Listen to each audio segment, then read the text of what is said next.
Hello, আজকে পড়াতে যেতে পারবো না বুঝলি? শরীরটা এত খারাপ লাগতেছে না। না না স্যার, একদম আশা লাগবে না স্যার আজকে প্রাইভেট পড়াতে স্যার। জি স্যার, আগে আপনার সুস্থ হন স্যার, পড়াশোনা তো পরে স্যার, বেঁচে থাকলে অনেক পড়াশোনা করতে পারবো স্যার। জি স্যার, আপনি আগে সুস্থ হন স্যার। হ্যাঁ, আজকে একদম যাওয়াই যাবে না। হ্যাঁ স্যার, সেটাই স্যার, আপনি মিনিমাম 10 দিন রেস্ট নিন স্যার, তার আগে আশা লাগবে না স্যার। আপনি আগে সুস্থ হন স্যার। হ্যাট, আরে 10 দিন রেস্ট লাগবে না, আমার 15-20 দিনে হয়ে যাবে।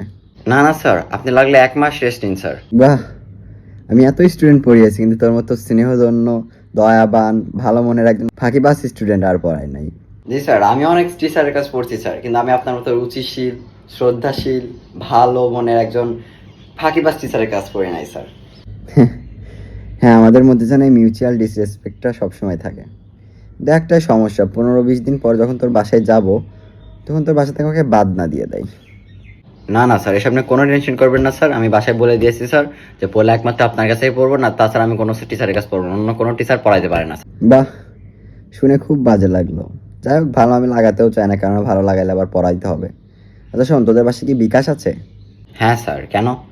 আরে ওই এই মাসের বেতনটা যদি একটু পাঠিয়ে দিতি, নাহলে বেতন নেওয়ার জন্য আবার তোর বাসায় পড়া নাটক করতে যেতে হবে।